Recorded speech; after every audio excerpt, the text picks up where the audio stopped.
আমেরিকাকে বাদ দিয়ে রাশিয়ার দিকে ঝুঁকছে সৌদি আরব, তুরস্ক ও পাকিস্তানের প্রতিরক্ষা জোট। মধ্যপ্রাচ্য কি রুশ বলয়ে ঢুকছে?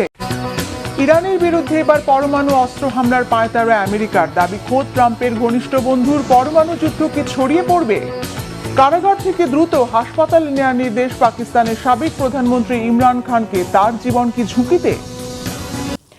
যুদ্ধে পিছিয়ে পড়ায় এবার ইরানের বিরুদ্ধে গণবিধ্বংসী পারমাণবিক অস্ত্র ব্যবহারের পরিকল্পনা করছে আমেরিকা। এমন খবর ফাঁস করলেন খোদ প্রেসিডেন্ট ট্রাম্পের ঘনিষ্ঠ বন্ধু ও সাবেক মার্কিন কংগ্রেস ওম্যান মার্জরি টেলর গ্রিন। এরই মধ্যে মার্কিন প্রতিরক্ষা বিভাগ পেন্টাগনও মধ্যপ্রাচ্যে পারমাণবিক যুদ্ধ ছড়িয়ে পড়ার আশঙ্কা জানিয়েছে। তবে এসব খবরকে তোয়াক্কা না করে বরাবরের মতোই ইরান সাফ জানিয়ে দিয়েছে পরমাণু কর্মসূচি চালিয়ে যাবে তারা। একই সঙ্গে তেহরানের সব দাবি মেনে না নেওয়া পর্যন্ত হরমুজ প্রণালী খুলবে না বলেও আবারও পরিষ্কারভাবে জানিয়ে দিয়েছেন ইরানের পার্লামেন্টের স্পিকার বাঘের গালিবাফ। মধ্যপ্রাচ্যে কি পরমাণু যুদ্ধ ছড়িয়ে পড়বে? ইরানকে যুদ্ধে পুরোপুরি বিধ্বস্ত করতে ব্যর্থ হয়ে এবার খামেনির দেশের ওপর গণবিধ্বংসী পরমাণু হামলার ষড়যন্ত্র করছে আমেরিকা।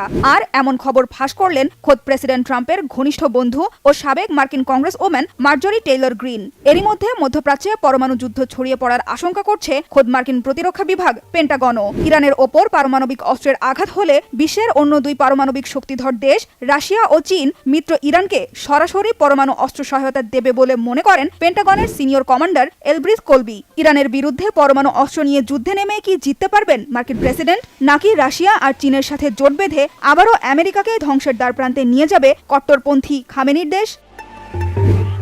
পরমাণু যুদ্ধ শুরু হলে ইরান তার ঘনিষ্ঠ মিত্র চীন ও রাশিয়ার কাছ থেকে পরমাণু সহায়তা পাবে কিনা তা এখনো নিশ্চিত না। তবে ইরানের পারমাণবিক সক্ষমতা চিরকালের মতো ধ্বংস করার যে স্বপ্ন নিয়ে যুদ্ধে জড়িয়েছিলেন প্রেসিডেন্ট ডোনাল্ড ট্রাম্প তা পুরোপুরি ব্যর্থ হয়েছে বলে দাবি ইরানের বিপ্লবী গার্ড বাহিনীর। আইআরজিসির deputy commander major general Mostafa Izadi সাফ জানিয়েছেন, ইরানের পারমাণবিক স্থাপনা ধ্বংস করতে মার্কিন অপচেষ্টা রুখে দিয়ে তাদের পরমাণু কর্মসূচি এখনো চলছে, ভবিষ্যতেও চলবে।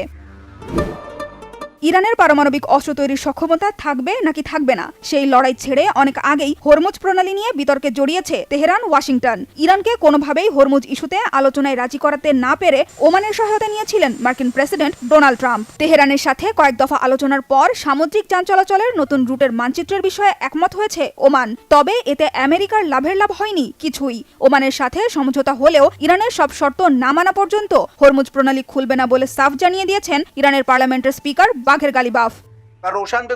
আমি এটা স্পষ্ট করে বলতে চাই যে আমেরিকা সমঝোতা স্মারকের প্রতিশ্রুতিগুলো বাস্তবায়ন না করা পর্যন্ত হরমুজ প্রণালী বন্ধ থাকবে। ইরানের জব্দকৃত সম্পদ ফিরিয়ে দেয়া, তেল বিক্রির ওপর থেকে নিষেধাজ্ঞা প্রত্যাহার করা, মধ্যপ্রাচ্যের সব ফ্রন্টে হুমকি ও সামরিক অভিযান বন্ধ সহ অন্যান্য সব শর্ত অবশ্যই মেনে চলতে হবে। হরমুজ ইস্যুতে ইরান আর ওমানের মধ্যে একটি চুক্তি সই হওয়ার অপেক্ষায় রয়েছে মধ্যস্থতাকারী কাতার। ওমান আর ইরানের মধ্যে চুক্তি হলেই ওয়াশিংটন আর তেহরানকে আবারও আলোচনায় ফেরানো সম্ভব হবে বলে আশাবাদী কাতারের পররাষ্ট্র মন্ত্রণালয়। এই মুহূর্তে আমাদের একটাই লক্ষ্য, আমেরিকা ও ইরানকে আবারও আলোচনায় ফেরানো। সেই প্রচেষ্টা চলছে। আমরা ইরান আর ওমানের মধ্যে হরমুজ নিয়ে একটা চুক্তির জন্য অপেক্ষা করছি। এই চুক্তিটি আমাদেরকে আলোচনার কাঠামোতে ফেরার পথ তৈরি করবে। এদিকে হরমুজ প্রণালী নিয়ে ইরান ওমান যখন একটি চুক্তির খুব কাছাকাছি, তখনই বিশ্বের অন্যতম গুরুত্বপূর্ণ এই জলপথের একটি মানচিত্রের ছবি পোস্ট করে হরমুজকে যুক্তরাষ্ট্রের নতুন অঞ্চল হিসেবে দাবি করেছেন প্রেসিডেন্ট ডোনাল্ড ট্রাম্প। এর আগে ইরানের সাথে শান্তি চুক্তির পথে বাধা হয়ে দাঁড়ালে ওমানে বোমা হামলার হুমকিও দিয়েছিলেন ট্রাম্প। গেল জুন মাসে সই হওয়া সমঝোতা চুক্তির মেয়াদ শেষ হওয়ায় ইরানকে শান্তির প্রতীক সাদা পতাকা ওড়ানোর আহ্বানও জানান। তবে শান্তি চুক্তির পথে ইসরায়েলকে একমাত্র বাধা হিসেবে মনে করেন ইরানের পররাষ্ট্রমন্ত্রী আব্বাস আরাকচি।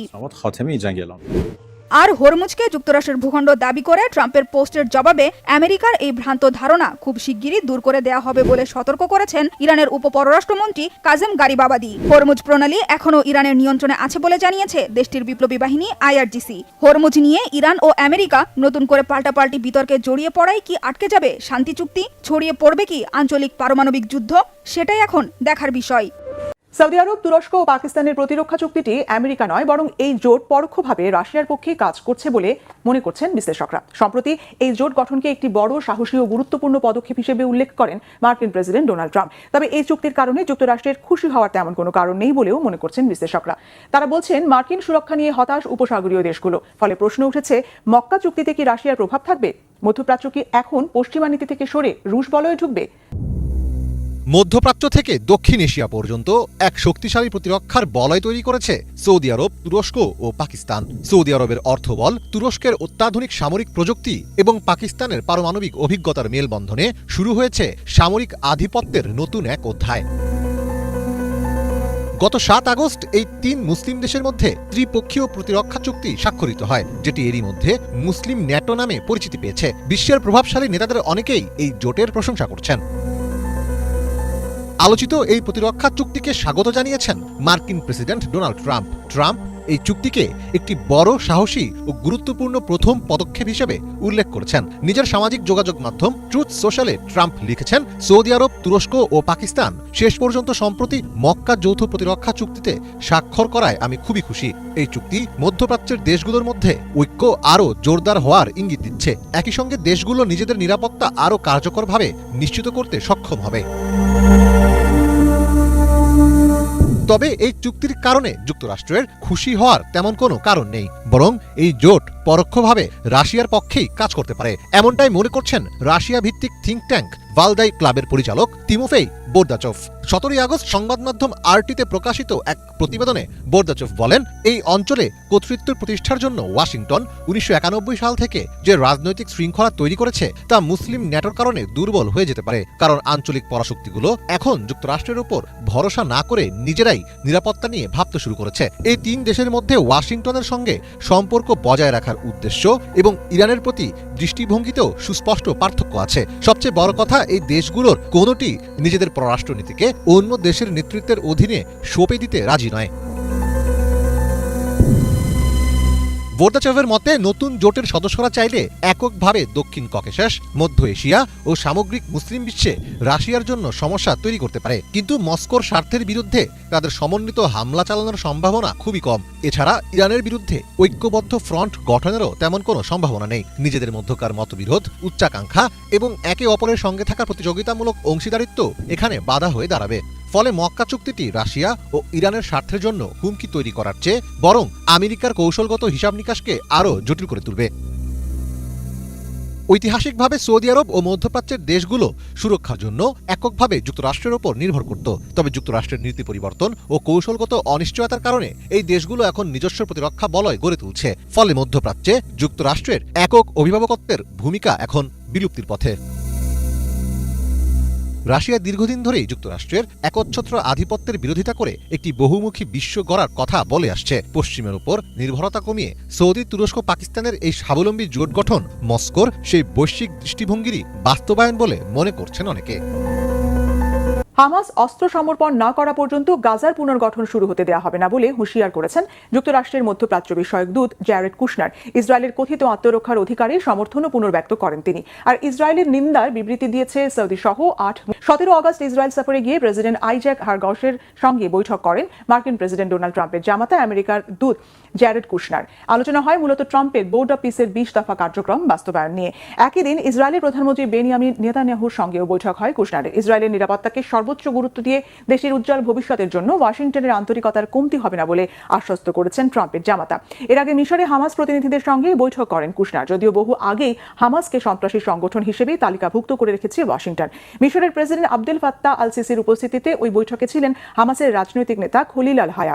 গাজা আর কখনো ইসরায়েলের জন্য সন্ত্রাসের উৎস হবে না এমন নিশ্চয়তা চেয়েছেন কুশনার। আর হামাস সদস্যদের নিরস্ত্রীকরণ শুরু করতে 30 দিনের সময়সীমাও বেঁধে দিয়েছেন তিনি। এদিকে গাজা পুনর্গঠন আর ফিলিস্তিন রাষ্ট্র প্রতিষ্ঠা পরিকল্পনা প্রত্যাখ্যান করায় ইসরায়েলের নিন্দা জানিয়ে বিবৃতি দিয়েছে সৌদি, পাকিস্তান, মিশর, তুরস্ক, ইন্দোনেশিয়া, সংযুক্ত আরব আমিরাত, কাতার এবং জর্ডান। পাকিস্তানের সাবেক প্রধানমন্ত্রী ইমরান খানকে কারাগার থেকে দ্রুত হাসপাতালে ভর্তির নির্দেশ দিয়েছেন দেশটির সুপ্রিম কোর্ট। আদালতের এই রায়কে স্বাগত জানিয়েছে ইমরান খানের পরিবার ও তার দল পাকিস্তান তেহরিকে ইনসাফ পিটিআই। 73 বছর বয়সী ইমরান খান মাথায় ভারী অনুভূতি এবং দ্রুত হৃদস্পন্দনের অভিযোগ করেছেন। মঙ্গলবার সুপ্রিম কোর্টের আদেশকে স্বাগত জানিয়েছেন পিটিআইয়ের মুখপাত্র জুলফিকার বুখারী। জানান, এটি খুবই স্বস্তিদায়ক আদেশ। তবে সাবেক প্রধানমন্ত্রীকে আরও আগে হাসপাতালে পাঠানো হলে শারীরিক অবস্থার এত অবনতি হতো না বলেও মন্তব্য করেন তিনি। ইমরান খানের আইনজীবী ও মুখপাত্র জানিয়েছেন, আগামী 16 সেপ্টেম্বর পর্যন্ত তাকে হাসপাতালে রাখার নির্দেশও দিয়েছে আদালত। 73 বছর বয়সী ইমরান খান 2023 সালের অগস্ট থেকে কারাগারে। 2022 সালে প্রধানমন্ত্রীর পদ থেকে ক্ষমতাচ্যুত হওয়ার পর তার বিরুদ্ধে একের পর এক মামলা করা হয়। এসব মামলা রাজনৈতিক উদ্দেশ্য প্রণোদিত বলে দাবি করে আসছে ইমরান খান ও তার দল।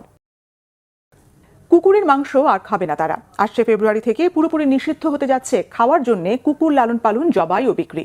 বিশ্বজুড়ে পশু অধিকার রক্ষা আন্দোলনের মুখে এই সিদ্ধান্ত নিয়েছে দক্ষিণ কোরিয়ার সরকার। বিশেষ করে দেশটির তরুণরা ব্যাপক হারে কুকুরের মাংস খেতে অনীহা জানিয়েছে। তাদের প্রতিবাদের মুখে খাবারের মেনু থেকে ঐতিহ্যবাহী কুকুরের মাংস বাদ দিতে যাচ্ছে দেশটির সরকার। তবে এই সিদ্ধান্তের তীব্র বিরোধিতা জানিয়েছে দক্ষিণ কোরিয়ার বয়স্ক ব্যক্তিরা। কি বলছে তারা? একসময় কুকুরের মাংস ছিল দক্ষিণ কোরিয়ার মানুষের খাবার তালিকার অন্যতম পছন্দের খাবার, কিন্তু কালের বিবর্তনে হারাচ্ছে সেই ঐতিহ্য। দেশটিতে বর্ষাকালের শেষ ভাগে গ্রীষ্মের তীব্রতম 3 দিন, যা স্থানীয়ভাবে বোকনাল নামে পরিচিত, কোরিয়ান সংস্কৃতিতে অত্যন্ত গুরুত্বপূর্ণ। ঐতিহাসিকভাবে এই দিনগুলোতে দেশটির মানুষ শরীর চাঙ্গা রাখতে এবং গরমের ক্লান্তি দূর করতে বিশেষ ধরনের পুষ্টিকর খাবার হিসেবে কুকুরের মাংসের স্টু বা বসিনতাং খেয়ে আসছিলেন। এই সময় কোরিয়ার কুকুরের মাংসের রেস্তোরাঁগুলোতে তিল ধরনের ঠাঁই থাকতো না, কিন্তু বর্তমান চিত্র ভিন্ন। হারাতে বসেছে কুকুরের মাংসের জনপ্রিয়তা। গত শুক্রবারের বোকনাল উৎসব বয়ে এনেছিল এক অন্যরকম বেদনা ও বিদায়ের সুর। এটিই ছিল 2027 সালের স্থায়ী নিষেধাজ্ঞার আগে শেষ ঐতিহ্যবাহী বোকনাল মৌসুম। সিওলের মোরালি মার্কেট ছিল দক্ষিণ কোরিয়ার কুকুরের মাংসের সবচেয়ে বড় পাইকারি ও খুচরা বাজার, কিন্তু বর্তমান পরিস্থিতি সম্পূর্ণ ভিন্ন। বাজারের অলিগুলি আগের মতো আর জমজমাট নয়। ব্যবসায়ীরা বাধ্য হয়ে মেনুতে পরিবর্তন এনেছেন। কুকুরের মাংসের পরিবর্তে এখন স্থান পাচ্ছে ব্ল্যাক গোট স্টু বা কালো ছাগলের মাংসের স্টু এবং অন্যান্য স্বাস্থ্যকর বিকল্প। প্রায় 37 বছর ধরে এই ব্যবসার সঙ্গে জড়িত প্রবীণ রেস্তোরাঁ মালিক লি কাংচুন। তিনি জানান, বিশ্ব মঞ্চে দক্ষিণ কোরিয়ার ভাবমূর্তি রক্ষা এবং আধুনিক সামাজিক দৃষ্টিভঙ্গির পরিবর্তনকে মাথায় রেখে এই নিষেধাজ্ঞা সঠিক সিদ্ধান্ত হলেও তার দীর্ঘদিনের প্রবীণ গ্রাহকদের কথা মনে করে তিনি ব্যথিত। তার মতো বয়স্ক ব্যবসায়ীদের নতুন ব্যবসা শুরু করার জন্য পর্যাপ্ত আর্থিক ও সামাজিক সহায়তা দেয়া। সত্যি বলতে এই আধুনিক বিশ্ব সমাজে আমাদের কুকুরের মাংস খাওয়ার সংস্কৃতিটা কিছুটা পুরনো আমলের। আমাদের দেশ যদি জাতীয় ভাবমূর্তি উন্নত করতে এবং বিদেশে নিজেদের উপস্থিতি জানান দিতে চায়, আমি বিশ্বাস করি এই ধরনের জিনিসের কোনো অস্তিত্ব থাকা উচিত নয়। তবে সরকারের উচিত এতদিন ধরে এই ব্যবসা করে আসা বিক্রেতাদের সহায়তা করা। পশু কল্যাণ এবং সামাজিক সচেতনতার কারণে গত 1 দশকে দেশটিতে কুকুরের মাংসের বাজার দ্রুত কমে এসেছে। আইন পাশ হওয়ার আগে প্রকাশিত এক সরকারি জনমত জরিপে উঠে এসেছে চাঞ্চল্যকর তথ্য।